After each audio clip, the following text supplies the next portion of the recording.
seluruh dunia. Beritakanlah Injil ke segala makhluk. Gila, itu perintah lah bang. Ya iyalah. Ya perintah. Siapa yang percaya dan dibaptis akan diselamatkan, tetapi siapa yang tidak percaya akan dihukum. Baptisnya di muka bumi ini, nanti hukumannya nanti setelah tidak ada di bumi ini. Kan begitu tadi? Ya. Ya. Tanda-tanda ini, jadi tanda-tanda orang yang percaya Yesus Tuhan adalah satu, mereka akan mengusir setan demi nama Yesus. Jadi kalau Anda percaya Yesus sebagai Tuhan, ya, Anda harus mengusir setan atas nama Yesus. Betul ya? Ya. Iya. Sudah dilakukan belum? Bah, sepertinya saya bicara nggak abang dengarkan tadi. Oke, kalau sudah dilakukan baik, mereka akan berbicara dalam bahasa baru. Bro Ginting udah berbahasa baru belum? Bahasa baru apa maksudnya itu? Pernah saya bahasa baru, umpamanya dari bahasa daerah ke bahasa Indonesia. Itu bukan bahasa baru bro, itu udah bahasa sudah ada. Bahasa baru gini. Ini dengerin bahasa baru saya ya. Itu bahasa baru, belum pernah diucapkan orang. Bahasa. Apa ngerti bahasa nggak, arti bahasa? Bahasa baru bro. Enggak, saya tanya, abang ngerti arti bahasa? Ya bahasa itu yang keluar dari mulut, bahasa. Itu suara bang. Ya suara bahasa itu adalah suara yang berbentuk kata-kata yang dimengerti oleh umum gitu loh, itu bahasa. Ya bahasa baru yang mana yang pernah Anda pakai? Yang sebelumnya belum ada. Contohnya dulu ya, saya dulu punya bahasa Indonesia aja. Setelah besar saya ngerti bahasa Karo. Setelah besar lagi ngerti bahasa Jawa sikit-sikit. Itu bahasa Karo bukan bahasa baru loh, bahasa lama loh. Bahasa baru bagi diri saya. Tapi ini bukan bahasa baru untuk perorangan, ini bahasa baru loh. Bahasa baru bang, maksudnya gini, dia bisa saja mungkin pergi ke negeri lain. Kita lanjut, oke lah kalau begitu. Nggak masalah gitu ya. Berbahasa baru, dan mereka akan memegang ular, dan sekalipun mereka minum racun maut, mereka tidak mendapat celaka. Ya. Bagaimana ini menjelaskan ada racun ini? Pertanyaan di mana? Ya kan suruh diperintah, tanda-tanda orang percaya Yesus Tuhan harus minum racun supaya tidak celaka. Bang, abang, aduh, aku jadi sedih lihat abang ini. Gimana, coba baca dulu bro, coba baca. Ya, di ayat berapa dia? Ya, baca aja 8. Mereka akan memegang ular, ya. Mereka akan memegang ular. Perhatikan kalimatnya itu, bukan disuruh megang ular, ya. Mereka akan megang, dan sekalipun, perhatikan kalimat sekalipun, dan sekalipun, sekalipun itu bukan perintah bang, itu informasi, pemberitaan. Kalaupun nanti kamu minum racun, kamu tidak akan mati gitu loh. Jadi bukan disuruh minum racun. Tanda-tanda orang percaya Yesus Tuhan apa tandanya di sini? Ya itu tanda-tandanya itu. Apa itu? Ya mereka akan memegang ular, dan sekalipun mereka minum racun maut, mereka tidak akan mendapatkan celaka. Anda sudah lakukan itu? Tuh. Bang, sekalipun itu bukan harus kita lakukan. Sekalipun itu nantang loh itu. Bukan. Aduh, abang inilah nggak ngerti bahasa Indonesia. Gini bang ya. Coba. Dengar dulu, dengar ya. Dengarkan ya. Kalau abang saya minta umpamanya pergi ke Medan ya. Ya sudah. Nanti abang pergi ke Medan ya, oke. Sekalipun nanti hujan, abang tetap akan sampai ke Medan. Artinya bukan itu harus hujan, bukan. Salah itu bro, analogimu. Tetapi sekalipun, kalaupun hujan itu datang gitu loh. Tanda-tanda orang percaya Yesus Tuhan adalah mereka akan memegang ular. Tanda-tanda orang percaya nih Yesus Tuhan nih. Mereka akan memegang ular. Sekalipun mereka minum racun maut, mereka tidak akan celaka. Jadi kalau lu percaya Yesus Tuhan, lu minum racun maut, lu tidak mati. Karena lu percaya Yesus Tuhan. Gampang kan? Saya kembali merasa sedih melihat abang ini. Terang aja sedih. Saya yang sedih bro. Coba abang baca. Bahasa Indonesia bener loh. Coba abang. Enggak, dengar dulu. Coba abang baca itu kepada siapa? Coba baca ayat 15-nya. Pelan-pelan bacanya coba. Pergilah ke seluruh dunia. Ya. Lalu ia berkata kepada mereka, pergilah ke seluruh dunia.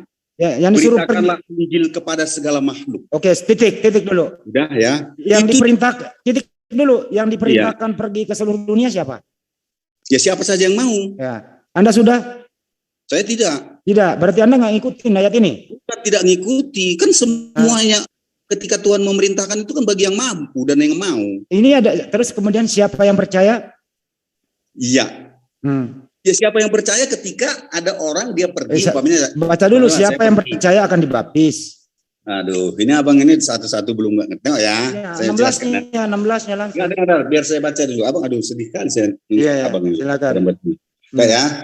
Ini perintahnya kepada orang yang akan pergi memberitakan Injil. Iya, terus. Ya? Terus. Sudah. Lalu ia berkata kepada mereka, pergilah ke seluruh dunia, beritakanlah Injil kepada segala makhluk. Berarti seluruh dunia orang boleh memberitakan Injil. Ya. Yang di Indonesia, yang di Amerika ya. Yang di Inggris gitu. Jadi seluruh dunia sudah dikatakan Yesus boleh diberitakan Injil. Oke, satu. Siapa yang percaya dan dibaptis akan diselamatkan, tetapi siapa yang tidak percaya akan dihukum. Artinya ini kalimat. Siapa yang dibaptis di sini? Dengarlah, biar saya jelaskan. Jadi ketika umpamanya saya menerima perintah itu kan, karena saya merasa mampu dan mau ya, saya mau dan mampu. Saya tidak terikat oleh tugas-tugas dan lain sebagainya, pekerjaan-pekerjaan. Lalu saya pergi. Ya itulah yang namanya misionaris itu ya. Udah itu ketika dia menjumpai, maka orang-orang yang dibaptis, yang percaya harus dibaptis gitu loh. Sudah, lalu diselamatkan. Tapi kalau ada orang yang sudah disampaikan berita, tetapi dia sudah mengerti dan tidak percaya, maka dia nanti akan dihukum. Tapi hukumannya di dunia. Oke, baik. Tanda-tandanya? Tanda-tanda ini akan menyertai. Ya, perhatikan itu ya. Tanda-tanda ini akan menyertai. Ya, bukan tanda-tanda ini menyertai, bukan. Akan. Bisa saja tidak, bisa saja iya gitu loh. Karena akan. Sudah. Ya dengar dulu lah. Akan hujan. Hari akan hujan. Apakah sudah pasti hujan? Kan tidak. Ya. Terus tanda-tanda ini akan menyertai orang-orang yang percaya. Mereka akan mengusir setan-setan demi namaku. Mereka akan bicara dalam bahasa-bahasa yang baru bagi mereka. Bahasa baru ya. Contohnya, saya pergi umpamanya ke Inggris. Ya. Lalu saya akan mengerti bahasa Inggris. Itu kan bahasa baru bagi saya. Oke, udah. Mereka akan memegang ular dan sekalipun mereka minum racun maut, mereka tidak akan mendapat celaka. Mereka akan meletakkan tangannya atas orang sakit dan orang itu akan sembuh. Sesudah Tuhan Yesus berbicara demikian kepada mereka, terangkatlah ia ke surga lalu duduk di sebelah kanan Bapa ya, Allah Tuhan. Tengok ya, ayat 20-nya tengok ya. Mereka pun pergilah memberitakan Injil ke segala penjuru. Tuhan pun bekerja dan meneguhkan firman itu dengan tanda-tanda yang menyertainya. Perhatikan kalimatnya tuh. Jadi sebenarnya ketika ayat ini ditulis ya, tanda-tanda itu sudah menyertai mereka yang pergi itu loh. Jadi baca itu kan harus sampai tamat. Ya. Kategori orang percaya Yesus Tuhan apa sih di sini, Bro? Kok kategori? Kan sudah dijelaskan, Bang. Ini semua harus dilaksanakan enggak? Kategori. Tidak lah. Tergantung kategori. Syarat, tanda-tanda. Syarat itu bukan semuanya harus diapain. Saya lagi dong. Tanda-tanda orang, sebelum saya ada Bang Cuma, habis ini gantian saya juga capek. Tanda-tanda orang yang percaya Yesus Tuhan, baik yang memberitakan maupun yang diberitakan itu, satu, dibaptis. Kalau tidak dibaptis akan dihukum nanti menurut Anda. Tanda-tandanya adalah mengusir setan atas nama Yesus. Ya. Banyak orang Kristen sekarang mengusir setan atas nama Yesus. Artinya mengikuti tanda-tanda ini. Satu. Mereka berbicara dalam bahasa baru. Sulilubi sering berbahasa baru itu. Masuk dua. Mereka akan memegang ular dan sekalipun minum racun maut tidak celaka. Ini nggak dipakai, dibuang. Terakhir mereka meletakkan tangannya bagi orang yang sakit, orang itu sembuh. Ini dipakai, KKR-nya di mana-mana dapat duit. Dipakai ini. Giliran minum racunnya nggak dipakai, Bro. Bang, kalimat jadi orang-orang teman-teman sekarang ini milih-milih ayat ini gitu loh. Enggak, Abang katanya ngerti bahasa Indonesia. Ya ini bahasa Indonesia kan begitu. Sekalipun. Ya, artinya apa itu sekalipun? Nantang loh ini, sekalipun minum racun maut tidak mendapat celaka. Makanya dalam hati abang itu jangan penentangan, bukan penyangkalan. Sekalipun mereka minum racun maut tidak akan mendapat celaka. Bukan, itu bukan maksudnya menantang. Kalaupun, nah, itulah artinya. Jadi itu bukan nantang. Kalau nantang itu bukan sini aku minum, itu kalimat nantang. Tapi artinya kalaupun itu terjadi, sekalipun itu artinya kalaupun itu terjadi gitu loh. Sekalipun itu kalimatnya, bukan istilah nantang. Di sini pindah. Ini satu lagi terakhir ya. Makanya saya bilang membacanya yang pelan. Kalau meletakkan tangan di atas orang sakit bisa dilakukan nggak? Bisa, banyak orang yang melakukan itu. Bisa lo lakuin. Bisa. Kenapa corona masih ada ya? Wah, kalau masalah itu bang, itu kuasa Tuhan. Kita punya rencana. Loh ini tanda-tanda loh ini. Iya. Nah. Tetapi apakah semua orang percaya? Kenapa masih banyak rumah sakit Kristen ya? Tinggal pakai ayat ini aja ya? Apa semuanya orang bang gini bang ya? Nah ini ya, ini abang gini kadang-kadang paham. Ya. Mereka akan meletakkan tangannya atas yang orang sakit. Nah, orang itu akan orang itu akan sembuh. Oke. Sudah, oke. Kalau ada orang sakit, lu tinggal naruh tanganmu di situ sembuh. Benar, Abang. Tunggu dulu ya. Oke. Abang bilang tadi kenapa ada rumah sakit Kristen gitu ya? Iya. Abang tahu nggak ketika orang sakit itu yang menyuntik itu meletakkan tangan atas orang sakit itu. Terus? Ya sudah. Sembuh. Ya, sembuh, banyak yang sembuh. Tapi ada yang mati juga tuh nggak sembuh? Ya iya. Berarti nggak benar ayat ini kalau ada yang mati harus sembuh dong. Jadi gimana sih? Bukan semua doa itu dikabulkan, Bang. Nah, ini tanda-tanda ini, tanda-tanda. Ya, dengar dulu.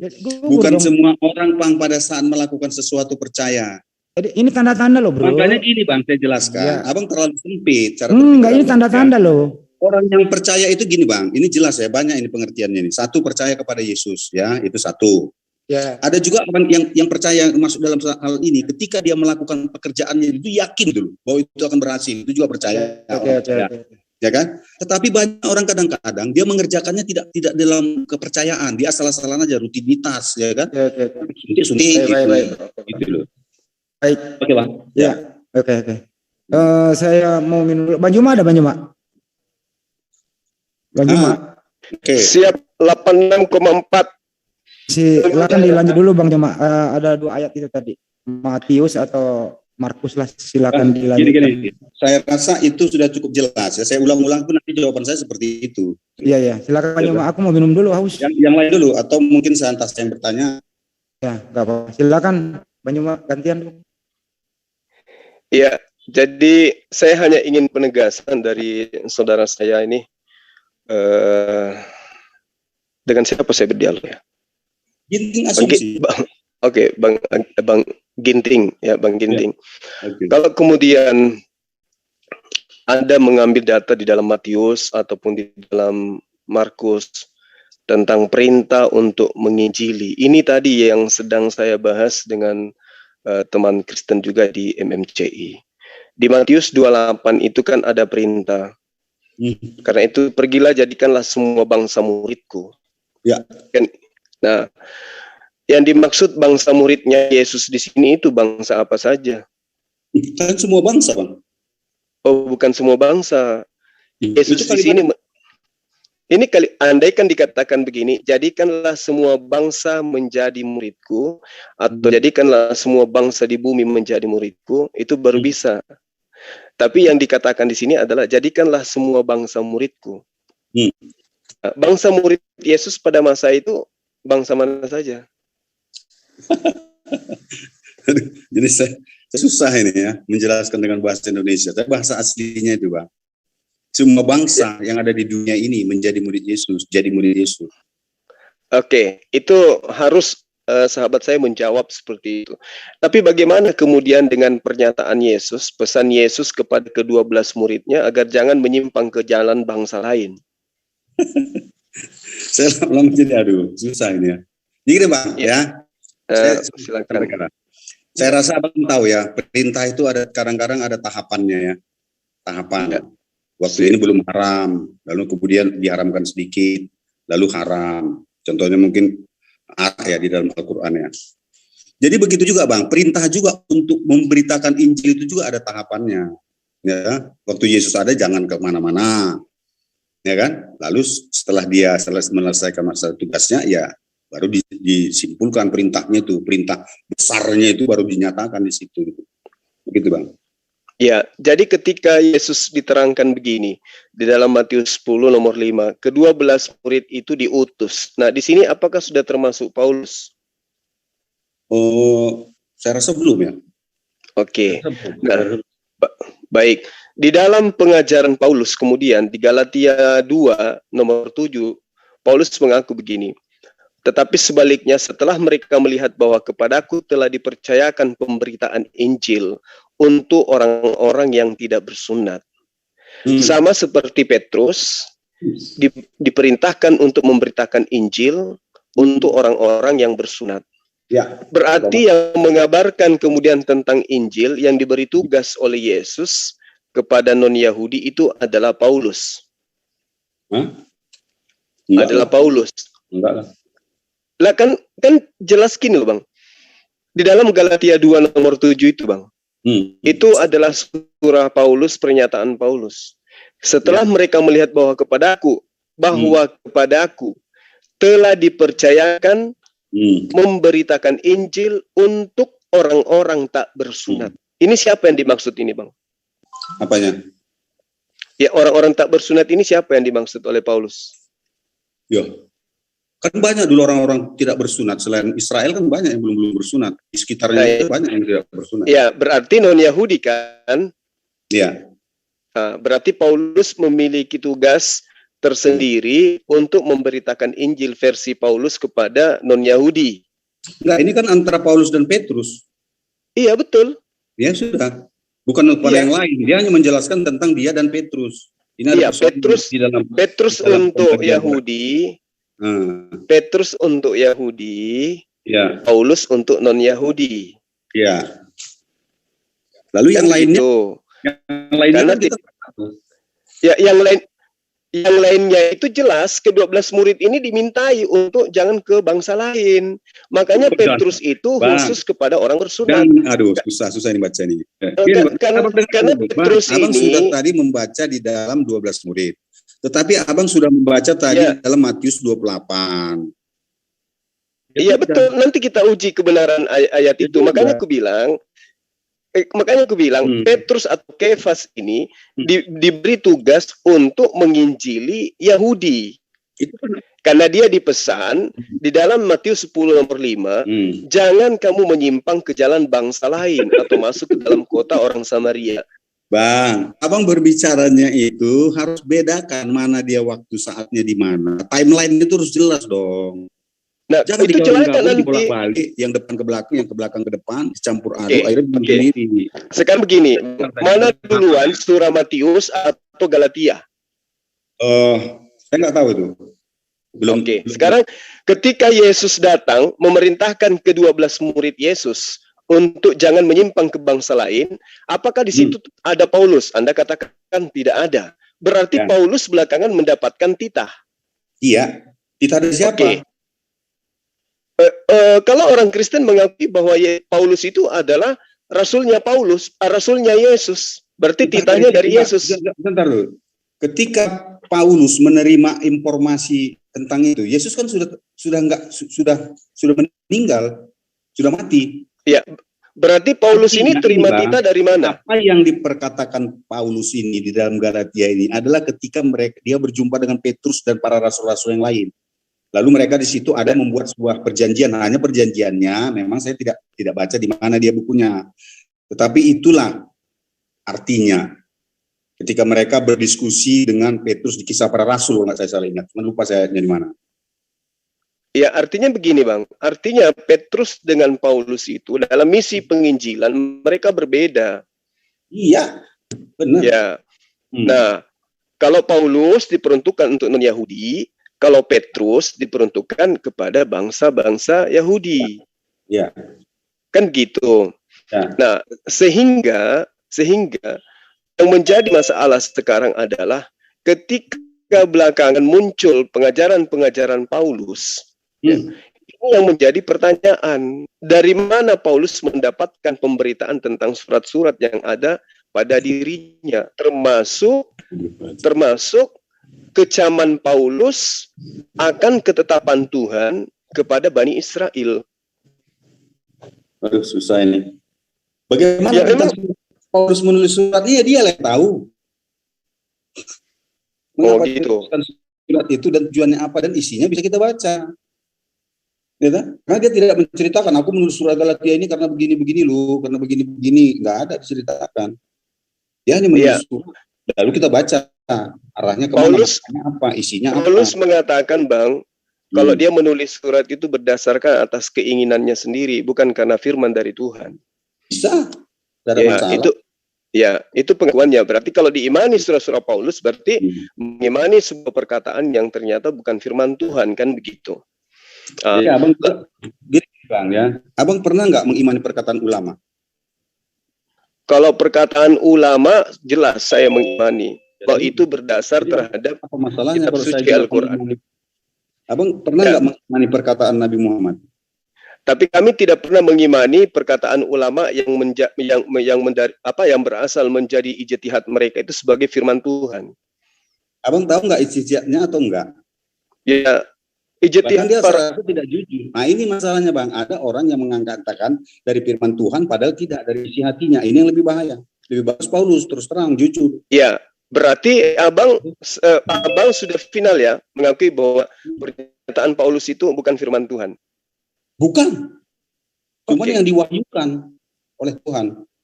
Loh, nggak pernah Yesus berkata ini katakan sama dia, ini katakan, nggak pernah. Oh, berarti wahyu dari Tuhan itu beda dengan firman dari Tuhan. Waduh. Diilhami. Ya, diilhami itu maksudnya pikiran. Tetapi ya, di dalam pikiran kita timbul sebuah pemikiran yang bagus, yang positif gitu loh. Oke, berarti sekarang Abang Ginting juga berarti Abang Ginting sekarang juga bisa menulis sebuah tulisan lalu dianggap itu sebagai ilham. Bisa dijadikan sebagai kitab suci. Oke, sekarang saya tanya ya. Saya tanya Abang ini. Abang pernah nggak merasa diilhami oleh Tuhan? Diilhami. Kalau diilhami firman, itu saya tidak pernah. Tanya, diilhami untuk memikirkan sesuatu yang baik. Pernah nggak? Oh, kalau itu jelas. Iya, jelas. Nah, tapi kalau diilhami terus apakah kemudian pengilhaman yang saya torehkan di atas kertas boleh dikatakan sebagai firman Tuhan? Yang bilang firman Tuhan siapa? Oke, berarti kita sepakat. Abang bolak-balik muter-muter. Oke, berarti kita sepakat surah-surah Paulus itu bukan firman Tuhan. Oke. Ini ya, saya sering mendengar perkataan. Kalau yang dia sudah ngomong ini, Bang, umpamanya di apalah di sebuah pertemuan atau sebuah mungkin waktu itu melayat lah ya. Melayat orang yang meninggal. Ada seorang berkata begini. Lalu terakhir dia kalimatnya apa kalimat? Apa yang baik itu berasal daripada Allah, tapi apa yang tidak baik itu berasal dari saya. Jelas enggak? Artinya sebenarnya kadang-kadang kita sering diilhami oleh Tuhan gitu untuk melakukan hal-hal yang baik. Tergantung kita mau menerimanya atau tidak gitu loh. Oke. Nah, sekarang berarti kita sepakat bahwa surat Paulus itu bukan firman Tuhan ya? Bukan. Yang bilang firman siap. Tuhan ini. Nah, gini. Oke, baik. Gini, Bang, di dalam pengajaran Paulus dalam Galatia yang bukan firman Tuhan, dia terangkan begini. Tetapi waktu Kefas atau Petrus datang ke Antioquia, aku berterang-terangan menentangnya sebab ia salah. Jadi Paulus ini menyatakan Petrus itu salah. Nah, di nomor 12-nya diterangkan oleh Paulus, karena sebelum beberapa orang dari kalangan Yakobus datang, ia makan sehidangan dengan saudara-saudara yang tidak bersunat. Tetapi setelah mereka datang, ia mengundurkan diri dan menjauhi mereka karena takut akan saudara-saudara yang bersunat. Nah, di nomor 13-nya dikatakan, dan orang-orang Yahudi lain pun turut berlaku munafik dengan dia, sehingga Barnabas sendiri turut terseret oleh kemunafikan mereka. Nah, Paulus menceritakan Petrus yang murid Yesus ini dan juga Barnabas yang bersunat ini itu dikatakan munafik oleh Paulus. Nah, sementara Petrus ini adalah orang yang mendapatkan titah langsung dari Yesus untuk membangun jemaat. Lalu kemudian di nomor 14 yang dikatakan, tetapi waktu kulihat bahwa kelakuan mereka tidak sesuai dengan kebenaran Injil, aku berkata kepada Petrus atau Kepas di hadapan semua orang, jika engkau seorang Yahudi, hidup secara kafir, dan bukan secara Yahudi, bagaimanakah engkau dapat memaksa saudara-saudara yang tidak bersunat untuk hidup secara Yahudi? Poin yang ingin saya katakan di sini, Bang, bahwa memang praktisi Yahudi dan juga agama Kristen itu berbeda, tidak satu ajaran. Paulus adalah ajaran Kristen, sementara Petrus, Barnabas itu ajarannya adalah ajaran praktis Yudaism, taat kepada hukum Taurat. Sampai di sini mungkin Abang sudah paham. Sam gimana? Abang menyimpulkan sesuatu yang tidak berdasar gitu. Loh, ini data yang saya baca. Iya betul, ada data yang abang baca tapi tidak paham abang memahaminya. Di sini persoalannya. Begini Bang, kita lanjut ke nomor 16-nya dari Galatia, dari surat Paulus yang bukan firman Tuhan ini. Kamu tahu bahwa tidak seorang pun yang dibenarkan oleh karena melakukan hukum Taurat. Bagaimana dengan pernyataan Yesus sendiri? Bukankah Tuhan sendiri mengatakan bahwa di dalam ayat berapa tadi tidak bisa dibenarkan dari hukum Taurat? Galatia 2 nomor 16. Galatia 2 nomor 16. Oke. Iya. Mau diselesaikan ini atau mau ditambah banyak ayat lagi? Supaya saya bingung. Saya hanya ingin menekankan bahwa pendiri Kristen itu adalah Paulus, dan Yesus sama sekali tidak pernah mengajarkan tentang kekristenan. Poin datanya ada. Petrus adalah murid yang diberi mandat untuk menerima titah membangun jemaat Yerusalem. Kemana? Sekarang pertanyaan abang apa ini? Ini mondar-mandir nggak karu-karuan, saya jadi bingung. Saya nggak ada pertanyaan. Saya hanya mengatakan Kristen itu didirikan oleh Paulus. Di mana? Petrus adalah penerus pelanjut daripada tongkat estafet pengajaran Yesus. Bentar, abang tadi mengatakan pendiri Kristen adalah Paulus. Tunjukkan satu ayat saja yang menyatakan bahwa Paulus pendiri Kristen. Abang harus tanggung jawab. Silakan jawab. Baik. Di mana pertama kali disebut Kristen? Di Antioquia. Iya, Kisah Para Rasul 12. Terus lanjut. Oke, 11. Di mana Oke. Nah, sekarang Paulus. Di mana? Surat Paulus. Itu surat Lukas. Oke, Lukas ini siapa, Bang? Saya tanya, itu bukan surat Paulus. Surat Lukas. Saya ngerti. Apa hubungannya dengan Tapi Lukas ini adalah muridnya Paulus. Oke, yang mengatakan Kristen itu siapa? Paulus, Lukas, atau orang-orang? Orang-orang yang melihat. Jadi jangan abang bilang bahwa Kristen itu didirikan oleh Paulus. Ini aja abang udah salah. Oh, jelas Bang. Pengakuan Paulus itu sangat jelas. Abang sudah jelas keliru. Yang mendirikan Kristen itu adalah orang-orang, bukan si Paulus. Cuman begini Bang. Begini. Paulus sendiri yang mengakui. Kacau. Paulus sendiri yang mengakui. Yang mengatakan Kristen itu bukan si Paulus. Cuman lama-lama orang itu ya udahlah kalau Kristen. Jadi Paulus nggak ada hubungan sebenarnya dengan nama Kristen. Oh, nggak bisa. Paulus itu pendiri Kristen. Abang sendiri sudah tahu. Sekarang begini, Bang. Sekarang begini. Adakah Paulus mengaku bahwa dia diutus kepada orang-orang yang berkuluk? Abang jangan ke sana dulu. Tadi nama Kristen itu Paulus yang mencetuskan. Lah, justru karena Paulus ini, justru dengan komunitas Paulus ini, tadi abang bilang yang mendirikan Kristen Paulus. Faktanya yang menyebut Kristen itu di Antioquia bukan Paulus. Ya, yang menyebut Kristen itu. Lukas menuliskan omongan orang. Paham sampai sini? Ya. Ya sudah, jangan mendirikan Kristen. Salah abang itu. Memang Paulus yang mendirikan Kristen, Bang. Kalau dijelaskan salah masih juga ngotot, Bang. Abang yang tidak paham. Bang, yang konsep menyebutkan Kristen itu bukan Paulus. Iya, penyebutan Kristen itu. Ya, silakan. Jangan abang bilang Kristen itu Paulus yang dirikan. Tidak, Pak. Kristen itu kalau yang mendirikan Kristen itu Paulus, itu nggak bisa dibantah. Tapi yang menyebut nama Kristen pertama memang bukan Paulus. Seharusnya abang gantinya Bang Juma asumsi, jangan ginting asumsi. Seharusnya saya nggak bisa, Bang, nggak bisa. Abang bisa bedakan nggak menamai dan mendirikan? Bisa enggak? Abang sudah meningkat ke atas sekarang. Enggak. Sekarang Anda kan rajanya asumsi. Sekarang saya minta Anda berasumsi. Saya minta berasumsi.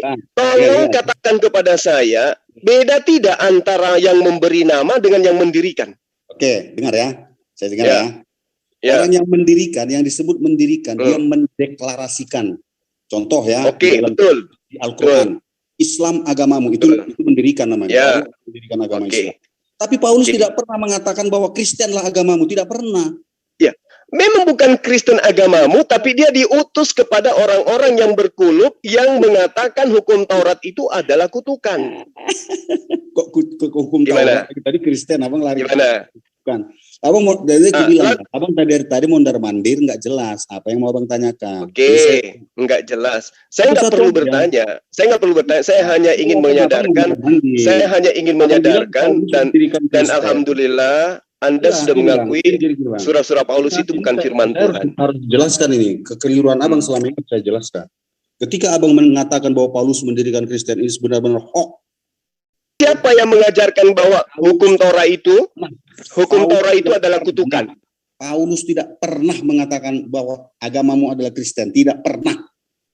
Dan itu abang ingat. Baik. Ya, jadi jangan katakan Paulus tidak pernah mengatakan bahwa agama yang didirikan itu adalah Kristen. Paulus tidak pernah mengatakan itu. Tapi kurang apa lagi saya sudah mengakui loh.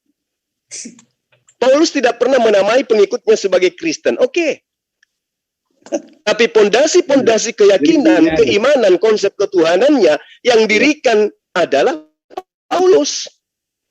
Siapa yang bilang? Lalu kemudian siapa yang menamai? Siapa yang menamai?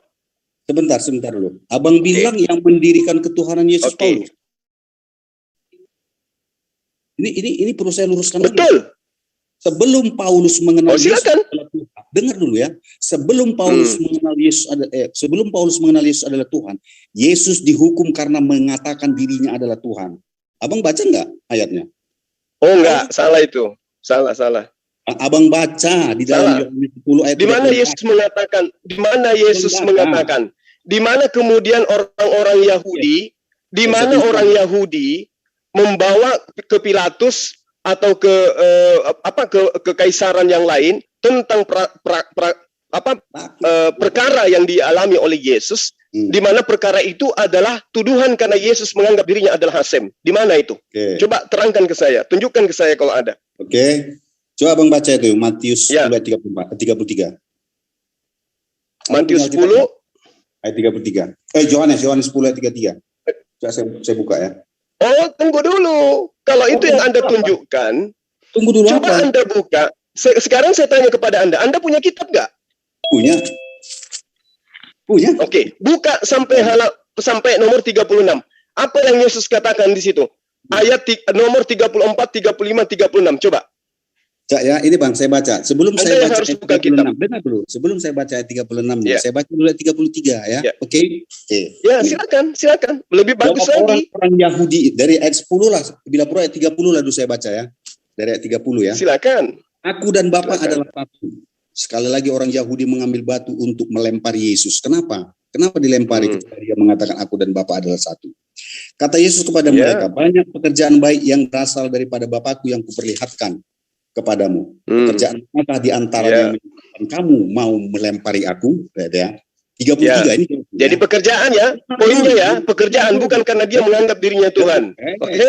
Abang kok takut sekali mau saya jelaskan ya. Tengok enggak, supaya Anda ingat bahwa tuduhan Anda bahwa Yesus mengaku Allah itu sudah batal. Halo.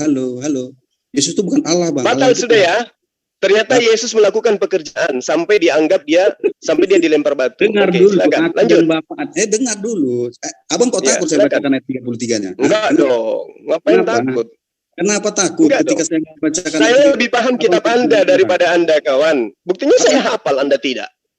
Apa? Saya nggak butuh Bible untuk menunjukkan kepada Anda. Silakan Anda baca ayat selanjutnya. Nomor 34, 35, 36. Silakan. Dengar, Bang. Silakan. Abang boleh saja menghafal 1 juta, 2 juta ayat. itu tidak penting bagiku. Yang penting ilmu dan perbuatan. Ya, tapi minimal saya lebih paham daripada Anda. Anda menghafalnya aja kagak? Gimana mau paham?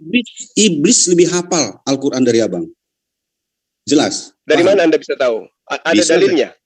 Ada, kalau saya tunjukkan. Abang mau murtad? Iya, silakan Anda tunjukkan. Di mana ada iblis menghafal Al-Quran? Silakan. Saya tanya, iblis lebih paham Al-Quran. Saya mau tunjukkan dalilnya, nanti kalau ada abang gimana? Mau murtad? Oh, ini kan berbicara mengenai hafal.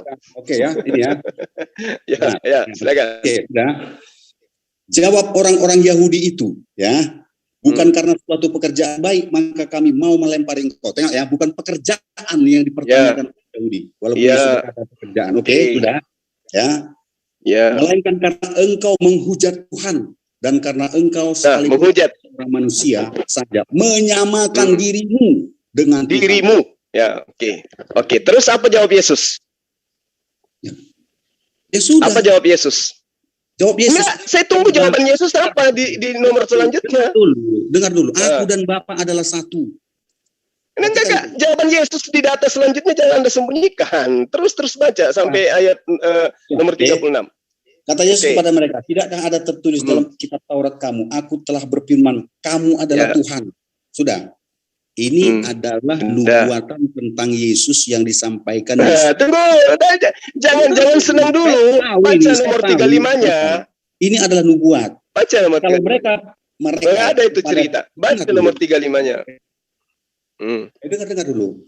Ya. Jikalau mereka kepada siapa firman itu disampaikan disebut Tuhan, sedang kitab suci tidak dapat dibatalkan. Apa lagi? Ayat berapa lagi? Nah. Terus. Oke, Musa itu diperintahkan untuk menyampaikan firman Tuhan nggak? Ya. Berarti bisa disebut Allah. Ya dia Tuhan. Allah, abang jangan menyebut Allah sama saya, bang. Nggak nyambung. Oke, Theos. Bisa disebut Theos. Elohim. Enggak. Ini kitab Anda yang kita bahas. Elohim tidak ada di dalam kitab Anda. Bahasa Yunani, Theos. Coba baca Theos. Jangan ngemis nama penyebutan Tuhannya orang. Nggak baik. Jika mereka kepada siapa firman Tuhan itu disampaikan disebut Theos, sedang kitab suci tidak bisa dibatalkan. Oke? Ada berapa orang-orang Yahudi yang diberi perintah untuk menyampaikan firman? Mereka semua disebut Theos. Bukan hanya Yesus. Ini perkataan Yesus. Yesus klarifikasi, wahai Yahudi, kenapa kau tidak melihat? Bang, abang panjang lebar, tapi muter-muter nggak klimaks. Kok Anda mengatakan saya mutar? Ini Yesus klarifikasi loh. Dengar bang, dengar ya. Saya dengarkan ya. Beberapa waktu lalu kita pernah berdiskusi lah bang. Masalah abang tidak pernah klimaks, kan saya bilang kan. Gitu. Ini ya. Silakan Anda menilainya. Ini bang, ayat ini bukan tentang Theos bang. Itu tentang Elohim. Theos Elohim sama aja bang. Nggak ada bedanya. Siapa bilang? Abang tahu Eloh artinya apa kan? Kuasa kan? Iya, tahu. Ya sudah. Jadi jangan abang bilang Theos dan Theos itu God, bukan kuasa. Terus apa yang Anda ingin jajakan ketika Yesus mengatakan aku dan Bapa adalah satu? Bentar dulu ya. Ayo. Ya. Begini bang ya. Ingat ya bang. Yesus dilempari batu karena dia dianggap menyamakan dirinya dengan Theos. Oke? Bentar saya jelaskan. Nomor 33. Dengar dulu. Nomor 33. Nomor 33. Ini saya ingatkan dulu Anda. Nomor 33, Yesus ingin dilempari batu karena Yesus dituduh menyamakan dirinya dengan Theos. Apa pembelaan Yesus terhadap tuduhan Yahudi? Tidakkah ada tertulis di dalam kitab Tauratmu bahwa telah berfirman kamu adalah Theos? Jikalau mereka kepada siapa firman itu disampaikan, mereka disebut Theos. Berarti Yesus tidak menyamakan dirinya. Dia hanya menyampaikan firman Tuhan. Siapapun yang diserahi tugas menyampaikan firman, dia adalah Theos. Makanya saya bilang, abang bukan berarti dia menyamakan dirinya Theos. Abang tidak pernah. Coba tunjukkan. Coba mana lagi data yang mengatakan bahwa Yesus mengaku sebagai Theos? Ada nggak? Benar. Ada nggak? Nanti kalau ada gimana? Kalau ini kan sudah dibantahkan. Semua data. Sebentar dulu. Ada nanti gimana? Kalau ada, dibantah oleh Yesus bahwa dia sebagai penyampai firman, dia adalah Theos. Ayo, ketawalah sepuasnya. Oke. Apa lagi? Mana lagi? Tunjukkan. Yang pasti Yesus mengatakan, siapapun yang diserahi tugas menyampaikan firman, maka dia adalah Theos. Yang ditugasi menyampaikan firman itu banyak. Bukan hanya Yesus. Maka mereka semua adalah Theos. Silakan Anda sembah. Makanya saya bilang, abang itu senantiasa berbicara tidak pernah klimaks. Ngambang terus. Oke, silakan Anda berasumsi menilai saya nggak apa-apa. Namanya juga asumsi. Silakan. Saya kasih data Anda, ya. Dulu. Data yang saya sajikan. Data abang, makanya saya bilang bang, 1.000.000 ayat pun abang hafal, kalau nggak mengerti itu percuma. Itu yang ingat itu kan saya ya. Oke, ya saya sepakat dengan itu. Kalau saya nggak ngerti loh ya, tapi alangkah hebatnya kalau saya paham dan saya ngerti. Kan itu luar biasa. Abang ngerti abang, kalau abang ngerti. Nah sekarang begini, coba kita tes. Abang ngerti nggak ketika Yesus mengatakan siapapun yang diserahi tugas untuk menyampaikan firman, maka dia disebut Theos. Ngerti nggak Anda di situ? Oh, nggak ada ayatnya. Loh, nomor 35? Makanya abang nggak ngerti baca. Nah, itu dia makanya. Tolong ketawanya itu iramanya dikasih gelombang sedikit supaya kena kali gitu loh sakitnya. Nggak gini bang. Ya. Saya mohon maaf aja terus terang ya bang. Abang kan ketika memahami sesuatu, modal abang kan hafalan. Itu udah terdoktrin dari awal. Mulai dari abang anak-anak, abang senantiasa diperintahkan menghafal. Ini persoalan. Kok jadinya kehafalan? Dengar dulu bang. Kok jadinya kehafalan? Ini data loh yang tertulis. Silakan Anda baca kitab Anda gitu loh. Dengar dulu bang. Dengar, biar saya jelaskan. Oke. Kadang-kadang pembentukan manusia sejak anak-anak itu akan membentuk pola pikirnya sampai dewasa. Oke. Ajarkan tidak menghafal waktu itu. Kalau abang kan sudah menghafal kan, apa ayat ini, apa ayat ini. Jelasan dan ini terbentuk akhirnya sampai sekarang. Oke, satu ya. Kalau kami diajarkan di gereja bukan menghafal, tetapi memahami arti daripada kata-kata itu. Ya, sudah. Iya, silakan. Yesus datang ke dunia, salah satunya tugasnya dari sekian banyak tugas-tugas yang diperintahkan Bapa kepadanya adalah menggenapi kitab para nabi. Menyampaikan firman atau tidak? Dengar dulu. Nanti kita bahas itu bang, santai aja bang, jangan apa. Kenapa loncat ke sana mengenai penggenapan? Anda lagi ingin menjajakan ajaran Paulus. Ini saya mau membahas tentang ini ayat yang abang baca ini ayat 35 ini. Iya silakan. Ya, silakan. Ya. Bahwa di dalam ayat ini dikatakan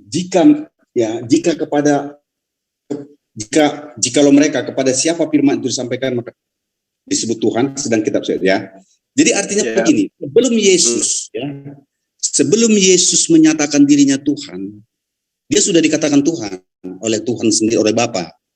Abang mungkin pernah yang baca Mazmur 6 ya, Mazmur 2 ayat 6 mungkin. Bentar ya, saya tunjukkan ya ayatnya. Bentar dulu. Ya. Supaya Bang paham. Silakan. Nah ini ya. Ini. Mazmur 2 ayat 6 dimanakan? Aku yang telah melantik rajaku di Sion gunungku yang kudus. Aku akan menceritakan tentang ketetapan Tuhan. Ya. Dia berkata kepadaku, anakku engkau telah kuperanakkan pada hari ini. Jadinya ketetapan Tuhan, Bapak itu sendiri mengatakan, inilah anakku. Dan itu tergenapi di dalam Matius 3 ayat 17. Dan itulah yang dijelaskan Yesus di sini gitu loh. Dia jelaskan apa rupanya? Kan saya bilang Bang, Yesus itu menggenapi perjanjian lama. Apa yang digenapinya? Apa yang digenapi? Berkata, anakku engkau ya. Ketika Tuhan berkata, aku melantik rajaku di Sion gunungku yang kudus. Gitu. Artinya Bapak itu sendiri melantik Yesus sebagai anaknya. Raja. Sebagai raja atau sebagai anaknya? Ya, dia kan raja segala raja, Bang. Kalau Abang baca nanti di dalam Wahyu 19. Yesus adalah raja segala raja dan Tuhan di atas. Itu pembunuhan akal sehat kalau Anda mengatakan Yesus raja di atas segala raja. Yesus tidak punya kerajaan. Bang, di dunia enggak ada. Sebentar, Bang. Di surga juga enggak ada. Allah Subhanahu wa taala itu raja, Bang. Abang mau saya tunjukin suratnya. Malikin nas, betul. Ya. Tapi Yesus raja di atas segala raja. Siapa yang mengatakan itu? Ya ini. Ini Wahyu, siapa? Wahyu 19 abang baca. Wahyu itu tulisan siapa? Ayo. Itu jelas tulisan Yohanes yang diterimanya dari Yesus. Oke,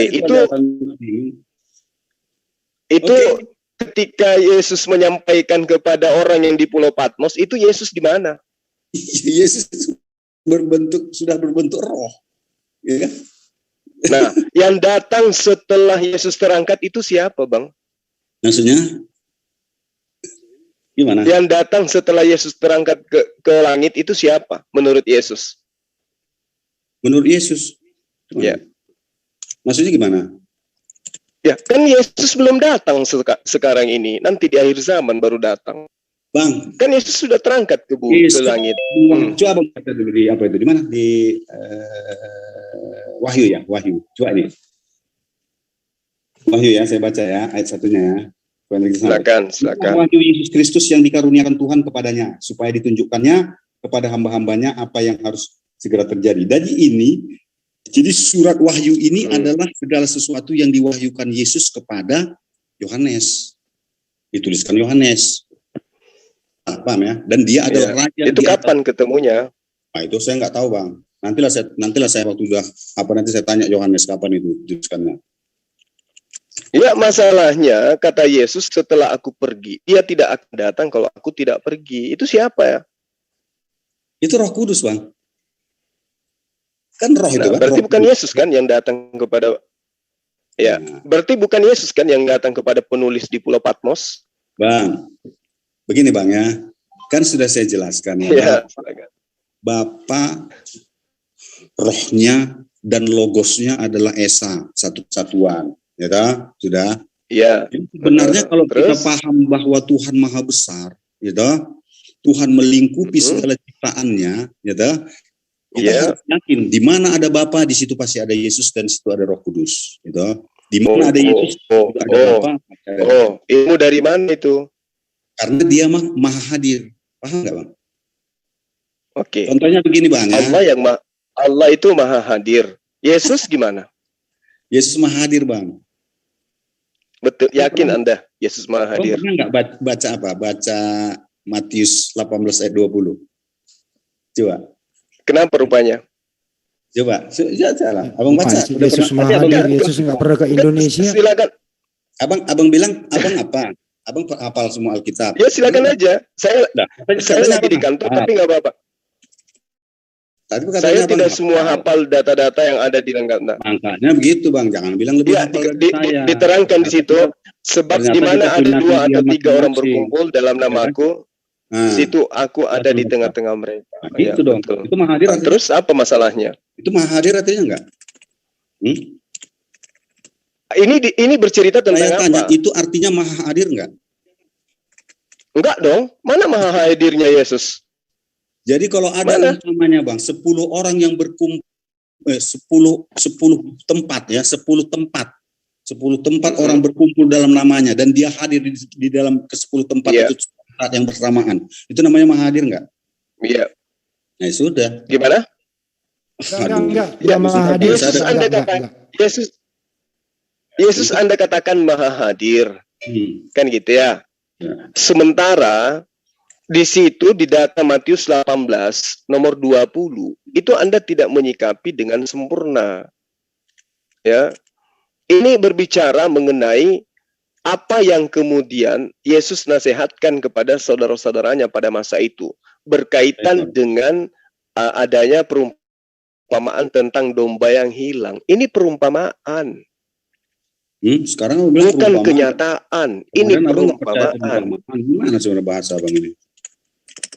Saya ingat loh kata-kata ini perumpamaan Yesus. Coba Anda lihat itu. Dan lagi aku berkata kepadamu, jika 2 orang daripadamu di dunia ini sepakat meminta apapun juga, permintaan mereka itu akan dikabulkan oleh Bapakku yang ada di surga. Kenapa bukan Yesus yang mengabulkan itu?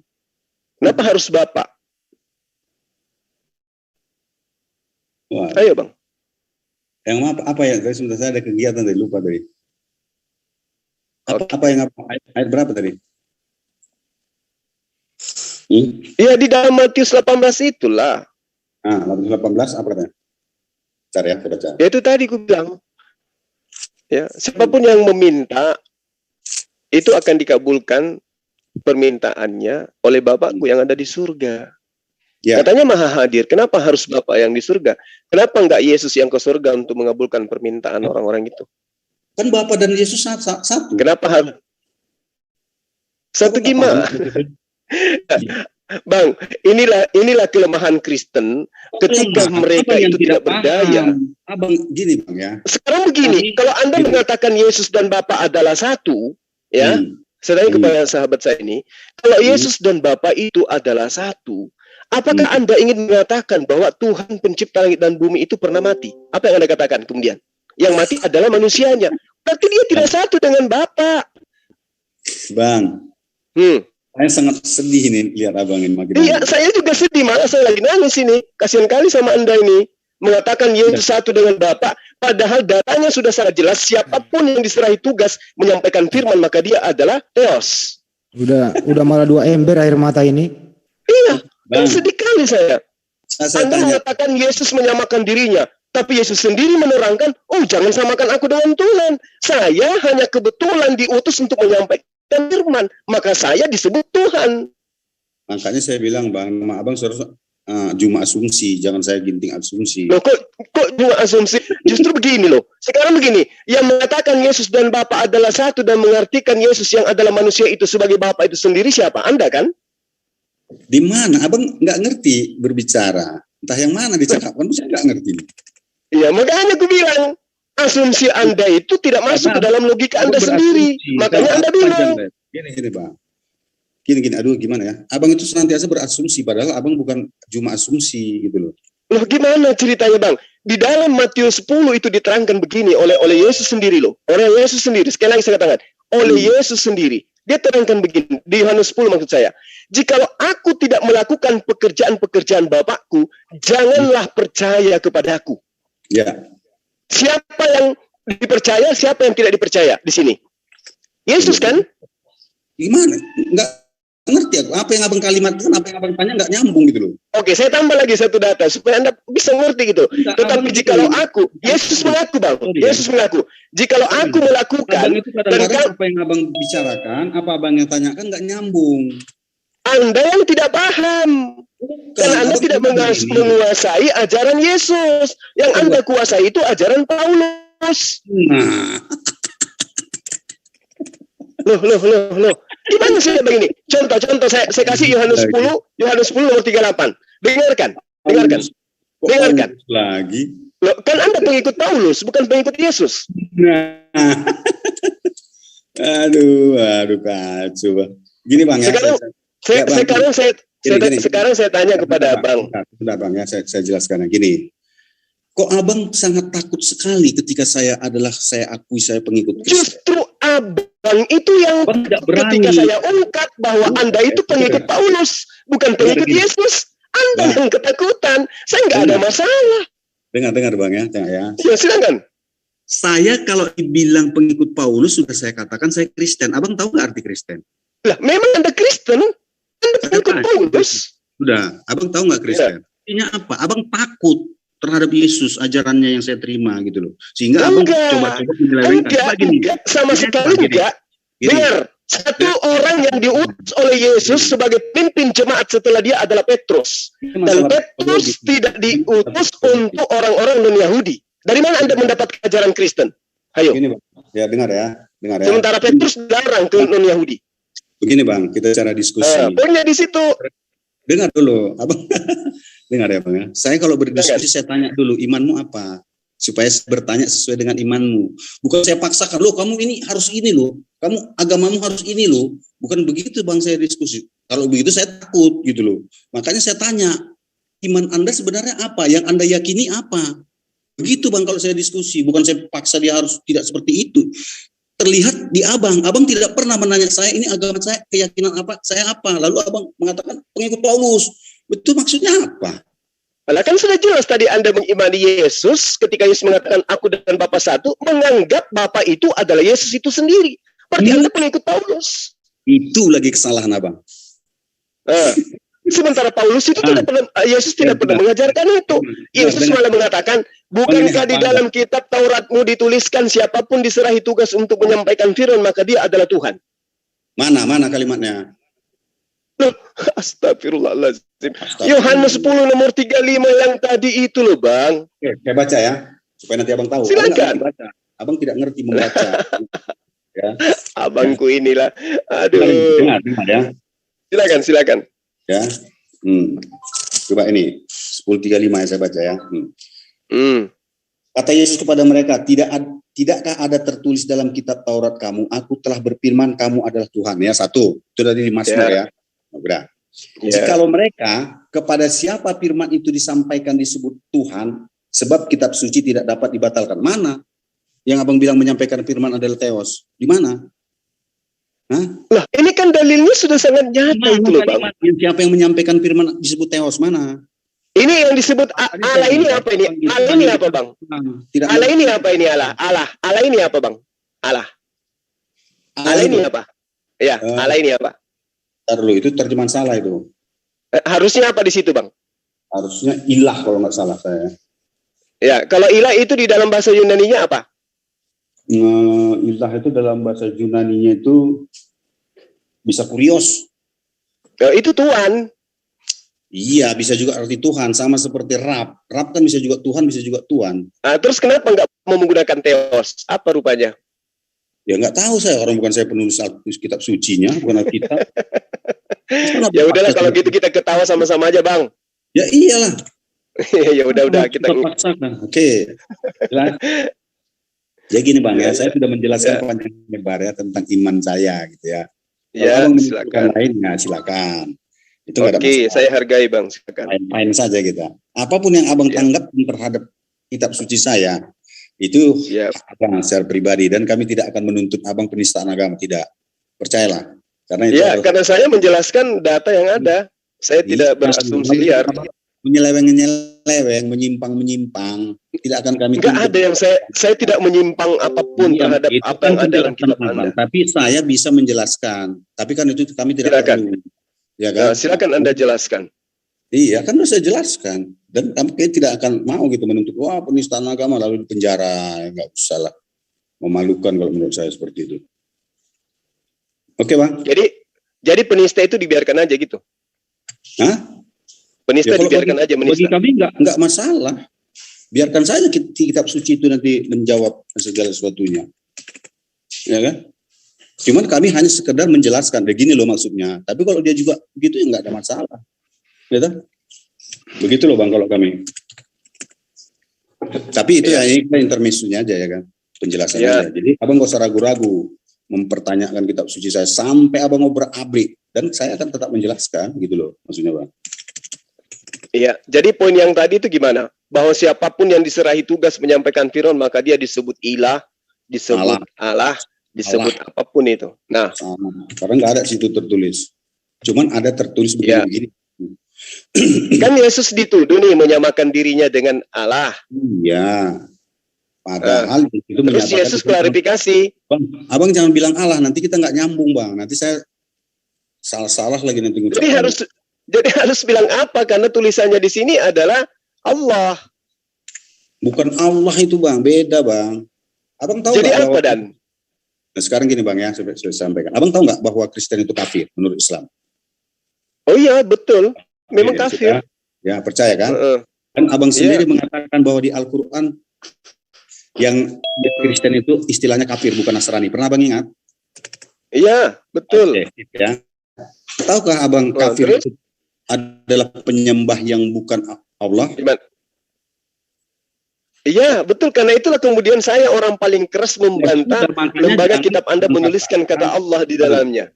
Ada. Maka jangan abang katakan Alkitab itu isinya ada Allah, karena yang kami sembah itu bukan Allah loh Bang. Karena abang sendiri kan sudah mengakui, oke? Iya memang betul, iya betul. Kalian memang tidak nyembah Allah. Makanya kalian nyembah manusia bernama Yesus. Nah, itu dia. Kata yang salah di sini, jangan abang gunakan kata Allah untuk ayat-ayat Alkitab. Oke? Saya mengatakan Allah. Tadi abang bilang Allah. Adalah. Tadi abang bilang kata Allah. Lah itu kalau Anda sudah mengerti. Karena abang lupa lagi, itulah kan susah kita. Tapi ya udah. Kalau Anda sudah mengerti, kalau saya mengatakan Allah, berarti saya merujuk kepada Tuhan saya. Gitu loh. Anda tidak bisa membatasi saya. Tapi kitab Anda menuliskan itu kata itu ada di sini. Kenapa enggak Theos atau Yahweh? Itu loh masalahnya. Kalaupun ada tulisannya Allah, jangan bilang Allah gitu loh. Nanti abang jadi keliru maksudnya. Oke? Kok saya yang salah kok saya? Yang salah saya atau lembaga kitab Anda yang salah? Bang. Gini, tadi Abang mengatakan ayat 34 itu adalah Allah, gitu. Ayat 35. Nah, memang tulisannya kayak begitu di sini. Makanya saya bilang Allah. Enggak, tadi Abang bilang Allah. Makanya saya larang, jangan. Ya udah kalau begitu. Lucu Anda ini, yang salah lembaga Anda kok saya yang disalahkan. Jadi Abang udah tahu salah kok Abang ikuti. Ya itu hanya menghargai Anda aja. Ya sudah, sekarang saya tidak akan bolak-balik lagi kan ini. Abang terilu kata Abang menghargai. Oke? Nah. Udahlah, saya salah kalau begitu. Ya udah saya sebut Theos aja. Silakan. Oke, udah. Apalagi? Kan udah selesai. Ada lagi yang pertanyaan? Udah selesai. Saya nggak pernah ada bertanya sama Anda kok. Saya cuma mengatakan bahwa Kristen itu pengikut Paulus. Nah, itu kan alergi kan? Apa susahnya Anda mengakui? Paulus itu orang hebat loh. Dia yang menjadikan Yesus untuk Tuhan kepada orang Kristen. Gini Bang, saya jelaskan. Lucu Anda ini. Lucu ya? Bentar. Silakan. Nah, sekarang yang mengajak Anda untuk menyembah Yesus siapa? Dengar Bang. Dengar ya. Dengar lucu Anda ini.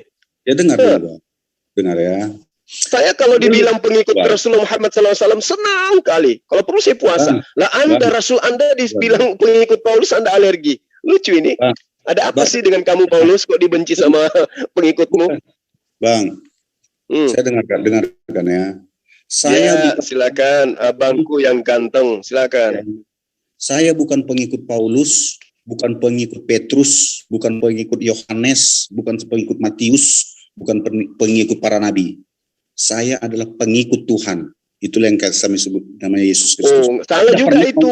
Dengar dulu Bang. Tuhan itu nggak bisa Tuhan itu bukan diikuti Bang. Tuhan itu disembah. Abang, saya mau menjelaskan senantiasa Abang potong. Nanti. Saya arahkan gitu. Saya arahkan. Supaya asumsinya itu kena. Iman kita berbeda loh Bang. Jadi Abang nggak perlu mengarahkan ke iman Abang. Oke? Ya kalau begitu nggak usah kita dialog. Nah, kita kan nggak berdialog. Saya menjelaskan tentang iman saya. Kalau berdialog kita sama-sama Kristen atau sama-sama Islam itu baru berdialog. Kita tidak sedang berdialog. Tapi saya udah silakan. Tentang iman saya, penjelasannya begini-begini gitu loh. Ya, jadi saya sudah katakan, saya tidak akan pernah menjadi pengikut manusia. Tapi saya mengikuti Yesus karena Yesus itu bagi saya adalah Tuhan. Nah, Yesus manusia. Makanya saya ketawa lagi kan? Bukan, Bang. Abang senantiasa salah gitu loh. Abang kok salah pula? Gini, Bang, Anda tidak mengakui Yesus itu manusia? Abang sayang, dengar ya. Sampaikannya. Ya. Gimana? Aduh, gini. Lucu Anda ini, kalau nyata-nyata anak manusia kok dibilang bukan manusia. Gini Bang. Anak manusia itu kan gelar bagi Yesus ya. Tetapi itu bukan gelar, itu fakta. Abang ini gimana sih? Abang senantiasa memaksakan apa yang dalam pikiran Abang. Saya ingin mencoba menjelaskan apa yang saya yakini. Jadi nggak usah Abang. Ya udah silakan. Anggap saja saya bisu, silakan. Bukan bisu, saya ingin menjelaskan keimanan saya gitu loh. Coba Abang mengertilah sedikit. Jangan Abang paksa. Iya, gitu. Oke. Baik, maaf, saya ngerti. Silakan. Silakan. Udah terganggu jadinya Bang. Tengoklah, gara-gara mengganggu jadi saya lupa jadinya. Ya udah saya minta maaf, silakan. Yesus adalah bukan manusia ya, lanjut. Oh, baik. Yesus adalah Tuhan yang menjadi manusia. Menjadi manusia. Dalam hal ini yang saya maksud manusia ini bukan unsur ya, bukan substansi, tapi sistem. Ya, sistem. Gitu, ngerti Bang? Jadi sistem itu, manusia itu sistem, bukan substansi, bukan seperti batu. Batu kan substansi kan, tetapi seperti mesin itu kan sistem gitu loh. Nah, makanya saya bilang gitu, ketika Yesus menjadi manusia, maka dia sang logos yang adalah juga roh ya, rohania, ya kan? Dia kan istilahnya pribadi rohania ya. Nah, kalau kita ini kan, ketika dia ingin menjadi manusia, maka dia harus melengkapi unsur-unsur kesisteman manusia. Di mana dalam diri manusia itu ada jasad yang berasal daripada daging ya, kemudian ada jiwa dan ada roh. Nah itu loh. Makanya ketika dia menjadi manusia, dia inkarnasi, bukan berubah. seperti satria pada hitam gitu loh. Bukan seperti itu yang saya pahami Bang ya. Walaupun nanti begini, kita terus terang aja ya. Walaupun nanti Abang menjumpai beberapa pemahaman yang berbeda dengan saya gitu loh. Iya. Sampai sini Bang ya. Oke? Iya. Nah, gitu dia Bang. Begitulah penjelasan saya Bang. Itu boleh dibantah nggak? Jangan. Boleh Abang bantah tapi saya tidak akan menanggapinya gitu loh. Ya udah. Abang menganggap Yesus itu sebagai Tuhan, inkarnasi menjadi Tuhan. Yesus adalah Tuhan. Yang inkarnasi inkarnasi menjadi manusia. Ya, inkarnasi. Ketika Tuhan belum inkarnasi menjadi manusia, menurut Abang bentuk Tuhan itu sudah bentuk manusia? Enggak, saya nggak tahu bagaimana bentuknya. Berarti Yesus itu bentukan baru. Maksudnya gimana Bang? Kan di dalam Yesaya 43 diterangkan di nomor 10, engkaulah saksi-saksiku, tidak ada Tuhan yang dibentuk sebelum aku dan tidak ada Tuhan dibentuk setelahku. Ya. Nah, kalau Anda mengatakan Yesus adalah Tuhan yang menjadi manusia, berarti dibentuk menjadi manusia. Bertentangan enggak dengan data yang ada dalam Yesaya 43 tadi? Enggak. Loh, katanya tidak ada yang dibentuk. Ini ya. Gimana tuh? Ya. Membentuk Tuhan kan beda dengan membentuk wujud. Wujud beda loh dengan Tuhan. Gitu? Karena memang abangku ini pakar asumsi, betul. Cocok nama Anda memang. Ya, Bang, Tuhan dengan wujud kan beda. Ya sekarang begini. Tuhan itu ada substansi, wujud itu kan sifat. Manusia. Oke. Nah, sekarang Yesus itu dijadikan menjadi manusia yang adalah tadinya Tuhan. Bahkan saya bilang menjadi manusia itu dia mengambil rupa ya. Kalau baca nanti iya, dibentuk. Baca nanti Filipi 2 ayat 7 saya rasa ya. Jadi iya, ngerti saya. Manusia bukan apa gitu loh. Ya kan dibentuk, tadinya kan Tuhan menurut Anda kan, Tuhan terus kemudian menjadi manusia, berarti yang tadinya Tuhan membentuk diri menjadi manusia. Bukan berarti bentukan baru. Aduh, gimana? Itu bukan bentukan, Bang. Maksudnya Yesus itu tidak berubah. Dia ya seperti itu. Cuman dia menggunakan fisik kemanusiaan gitu loh.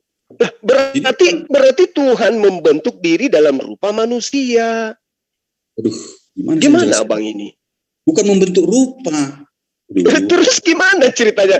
Abang katakan tadi Yesus itu bukan Tuhan, tapi dia adalah Tuhan itu sendiri yang nuzul menjadi manusia. Berarti dia membentuk diri menjadi manusia.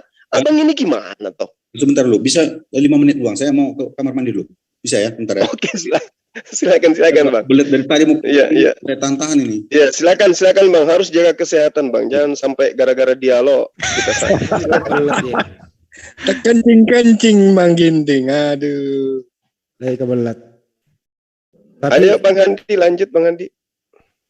Dia lagi pergi buang hajat. Jangan tersakit anak orang kalau ditahan-tahan. Dari kepean dulu. Jadi besok saya diganti aja nama aku cuma asumsi ya. Cuma asumsi gitu.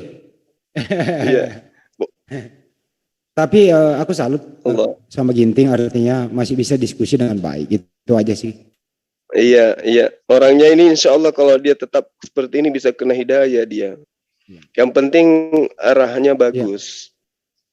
Jangan dialog terus-terusan dengan saya karena bisa jadi gila nanti.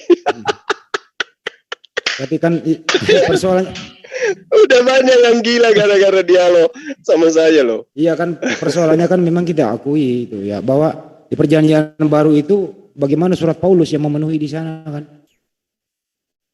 Iya. Allahu Akbar. Bagaimana Paulus membatalkan hukum Taurat, gitu. Yesus menjalankannya gitu. Secara tertulis memang tidak ada yang tertulis mengatakan aku Paulus adalah pendiri Kristen, nggak ada itu tertulis. Cuman kalau ditelusuri mendalam kena barang tuh. Dia ngaku dari sejak rahim, Bang, dia nggak diangkat sebagai rasul.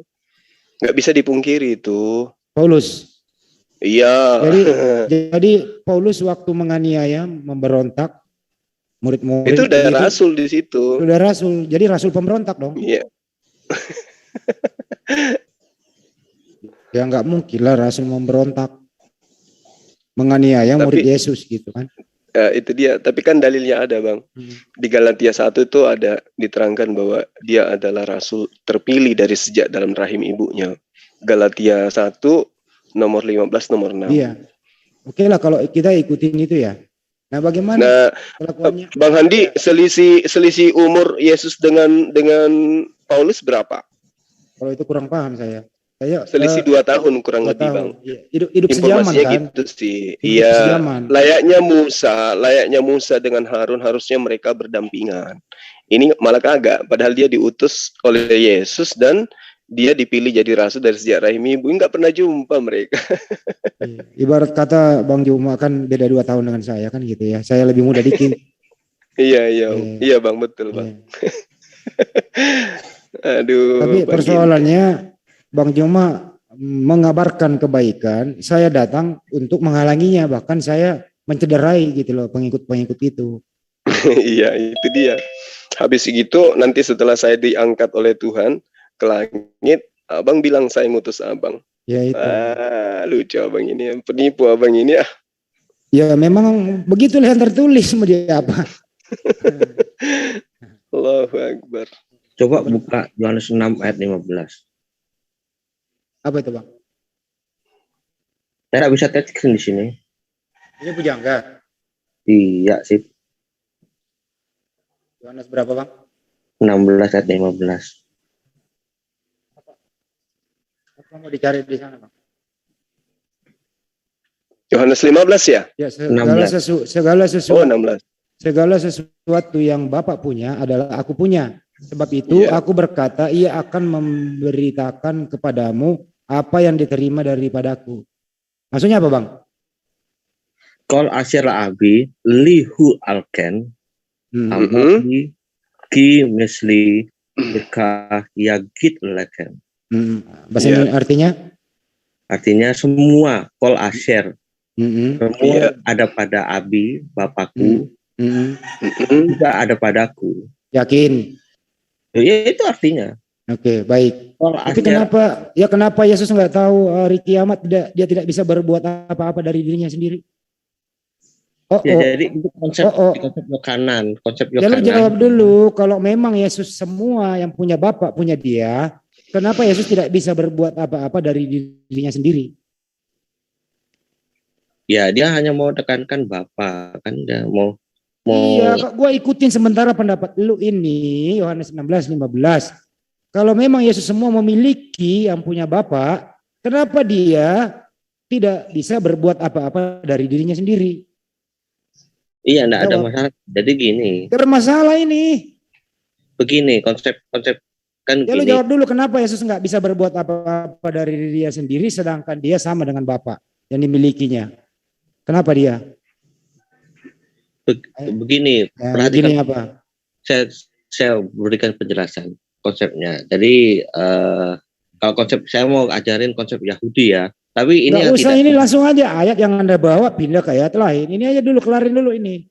Iya, supaya segala sesuatu yang Bapa punya adalah aku punya, kata Yesus dong. Nah, iya. Nah, di sisi lain Yesus berkata, aku tidak bisa berbuat apa-apa dari diriku sendiri, melainkan kehendak Bapa yang mengutus aku. Kenapa dia nggak bisa berbuat apa-apa? Padahal kepunyaan Bapa dia yang punyai semua. Kenapa? Iya, jadi begini. Jadi begini apa lagi? Ya, harus paham dasarnya dulu, paham dasarnya. Dasarnya apa? Dasarnya begini. Bapa itu adalah Yesus itu sendiri menurut Yohanan. Oke, Bapa itu adalah Yesus sendiri. Tapi kenapa Yesus nggak bisa berbuat apa-apa dari dirinya sendiri? Nggak masalah kan? Ya, karena masalah. Jadi Bapak pernah tidak berbuat apa-apa dari dirinya sendiri. Jadi Bapak pernah lemah. Jadi bukan. Jadi begini. Jadi begini sama apa? Jadi sama seperti Sama seperti sama apa? dia tidak bisa dapat berbuat apa-apa kalau bukan Bapa yang mengutus aku. Itu kan itu ajaran Yahudi sebenarnya. Dia mengajarkan ajaran Yahudi dari mana? Orang Yohanes yang nulis itu. Yohanes itu orang Yahudi. Terus ini ajaran Yahudi gitu. Iya, ajaran Yahudi itu. Bukan ajaran dari Yesus. Yesus itu orang Yahudi, brother. Nah, jadi artinya Anda setuju Yesus tidak pernah berbuat apa-apa dari dirinya sendiri, nggak bisa gitu? Setuju? Jadi dia begini, makanya saya ajarin. Ini ajarin apa? Saya ngajarin kamu ini. Kamu ini salah keliru, ini besar di sini. Loh, saya ngajarin. Saya tanya dulu, apakah Bapak dan Yesus sama? Apa beda? Sama. Sama, baik. Yang dikandung Bunda Maria siapa? Ya menurut konsep Yohanan itu Bapak itu. Ya oke. Bunda Maria mengandung Bapak gitu. Ya Elohim itu. Nah, yang berkuasa atas hamilnya Bunda Maria siapa? Yang berkuasa atas hamilnya Bunda, ya Bapak sendiri lah. Bapak sendiri. Terus Yesus kemana? Lah, kok Yesus kemana? Jadi kan namanya penjelma. Nah, yang berkuasa atas hamilnya Bunda Maria kan Anda katakan Bapak.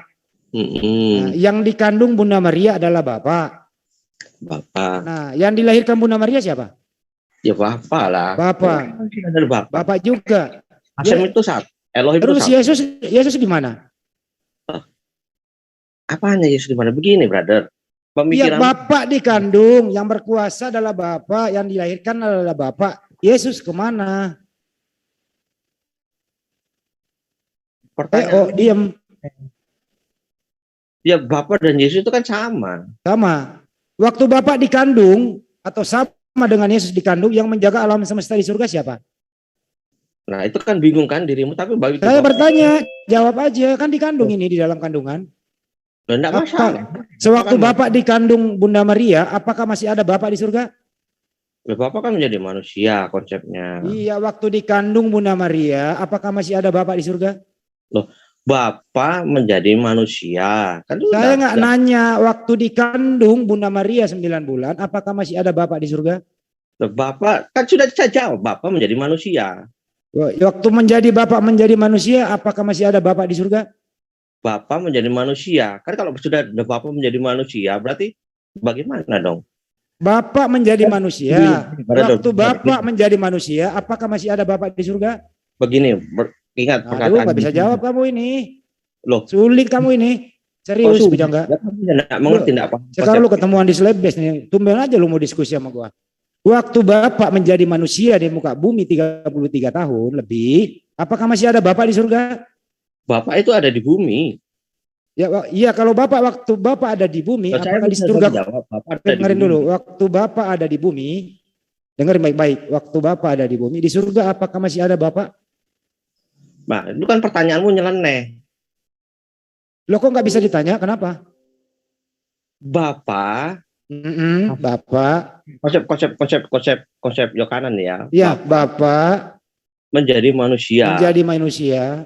Nah, menjadi manusia, itu sebabnya Yesus berkata, aku keluar dari Elohim. Oke. Aku keluar dari tahta. Ini ngomongin Bapak menjadi manusia.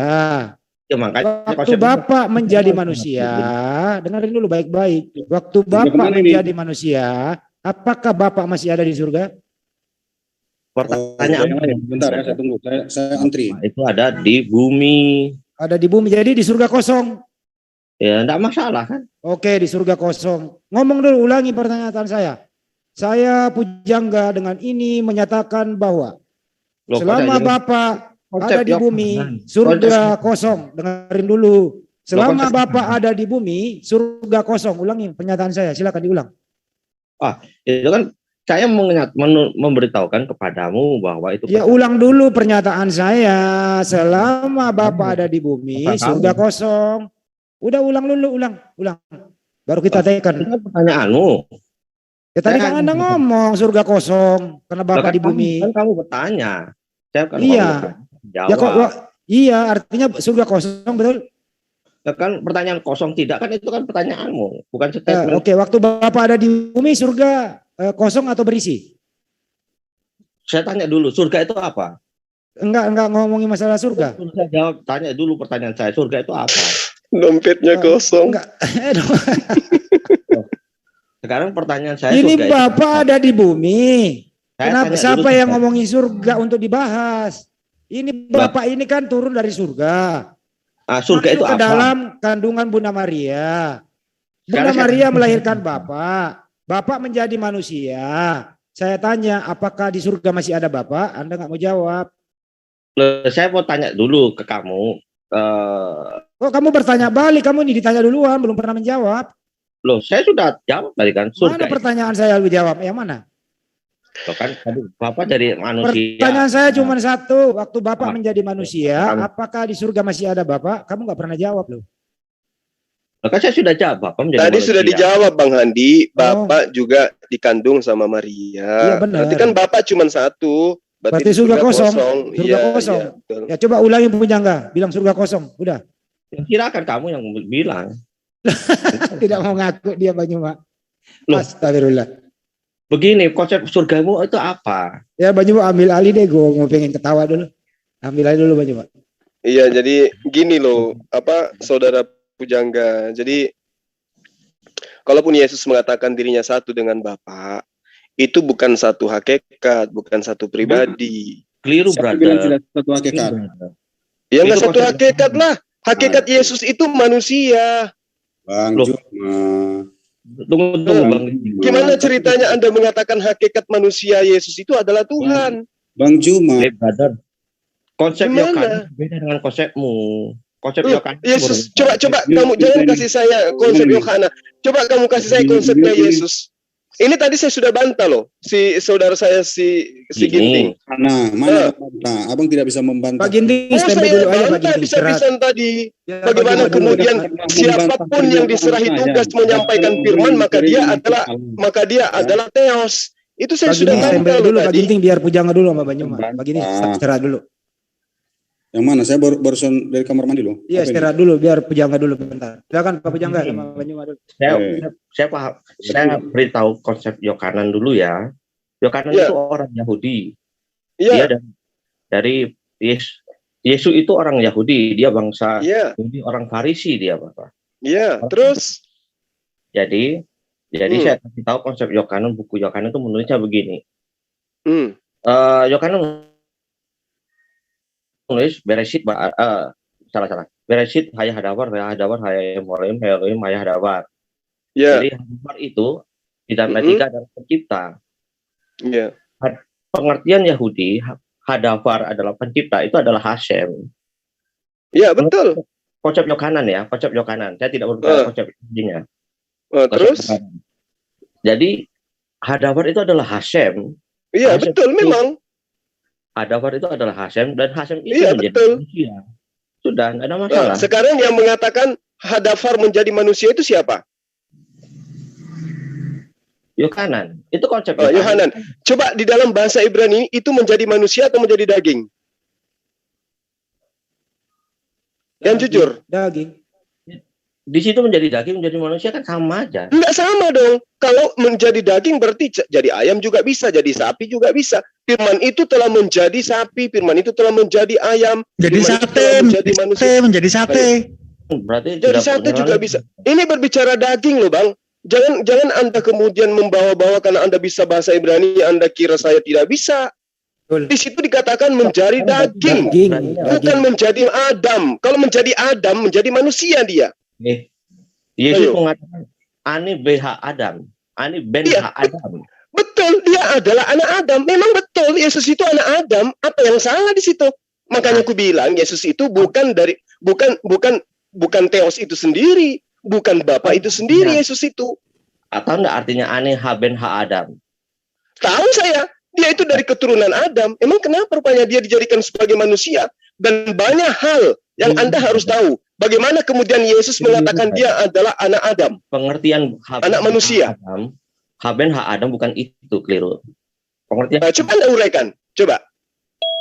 Jadi sama seperti gini, kalau Ani Haben H Adam itu artinya sama seperti aku ini bersunat dan kalian tidak bersunat gitu.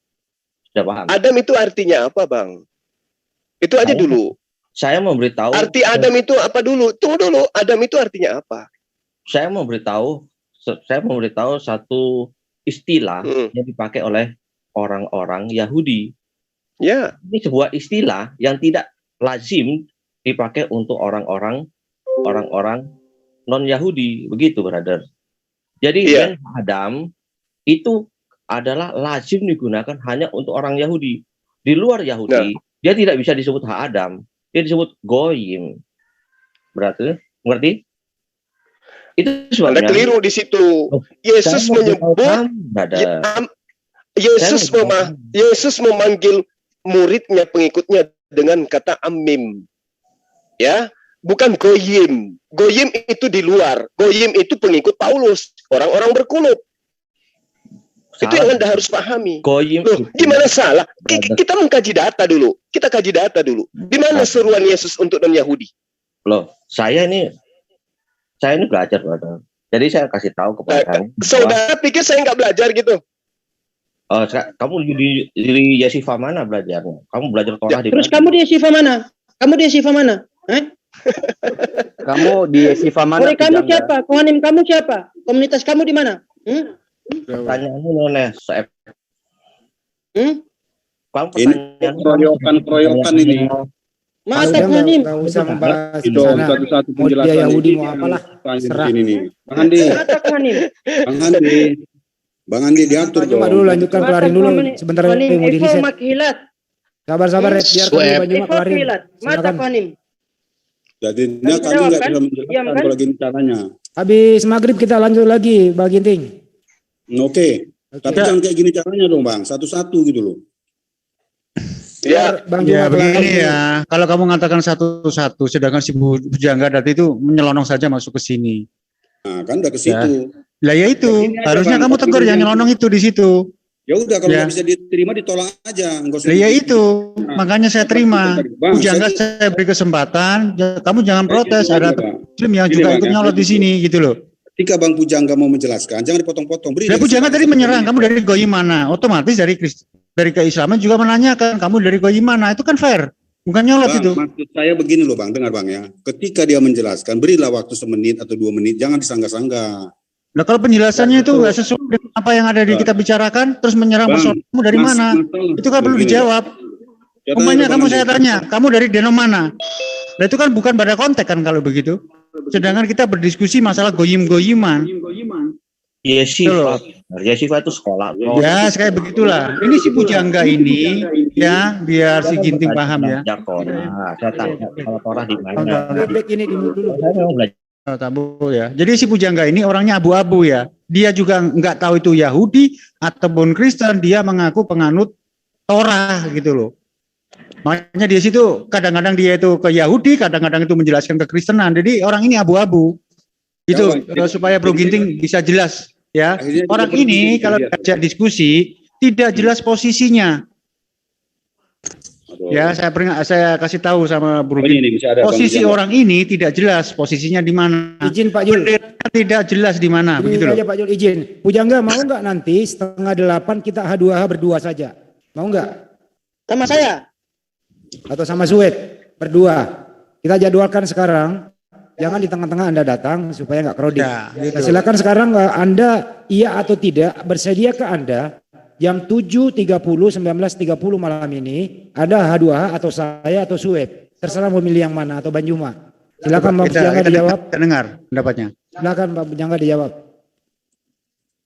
Bang Pujangga jawab tuh.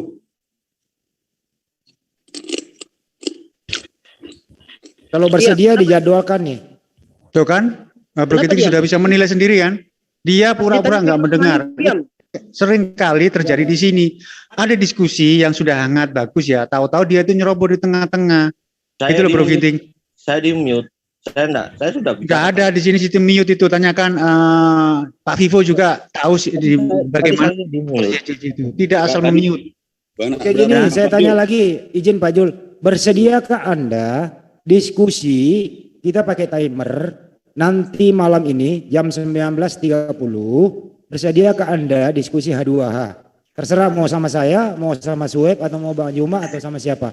Bersediakah Anda? Pilih salah satu orang, terserah siapa. Oke. Jadi saya tunggu nanti malam jam 19.30 ya. Sama saya ya, sama saya. Pokoknya sama saya. Iya, sebentar diatur dulu. Saya tunggu JCC menunggu Anda jam 19.30. Deal? Ya boleh lah. Deal ya, jangan lemes dong. Semangat, deal. Waktu mana? Biasa aja. Waktu 1930 Israel. WIB. Waktu Israel. Jangan 1930 WIB. Bersediakah Anda? Bersediakah Anda punya enggak? Iya, saya nanti waktunya. Oke, saya tunggu nanti malam 19.30 terjadwal, netizen mendengar ini live ya. Jangan sampai Anda nggak hadir. Terima kasih. Gunakan, Bang Andi, gunakan literasi dari Yahudi yang Anda punya bahwa Hasem itu dikandung oleh Maria. Saya tunggu. Baik ya, jadi kita fair di sini ya. Jadi peringatan sekali lagi, Pujaga ini kan mau mencari panggung ya. Sukanya nyerobot-nyerobot percakapan. Padahal tema dia nggak mau, itu nggak ada tema nyerobot-nyerobot. Akhirnya mengkonsentrasi baik dari Kristen maupun dari Islam. Ini jangan diulangi lagi. Kalau kamu mau cari panggung, kami berikan. Maka itu jadwal. Setelah jam berapa tadi Mas Andi? 19.30 WIB malam ini. Ya malam ini ya untuk di One Villa semua, baik di live komentar Zulkifli M. Abbas, Zulfikar Official, Andi Selebes, Roni Pejuang Suhu, dan juga Pejuang Tauhid ya. Tolong di subscribe Pejuang Tauhid itu dan ditonton video. Tolong di kalau tulisan tuh yang benar-benar, yang baik-baik saja, yang sejuk. Jangan bilang apalah diskusi santai gitu aja. Oke, teman-teman, untuk semuanya saya ucapkan terima kasih. Ini berhubung Zoom mau habis. Ini nomor saya Pujangga, kamu catat. Itu nomor saya ada di chat. Catat aja, hubungin. Kurang tempatnya 3 kali.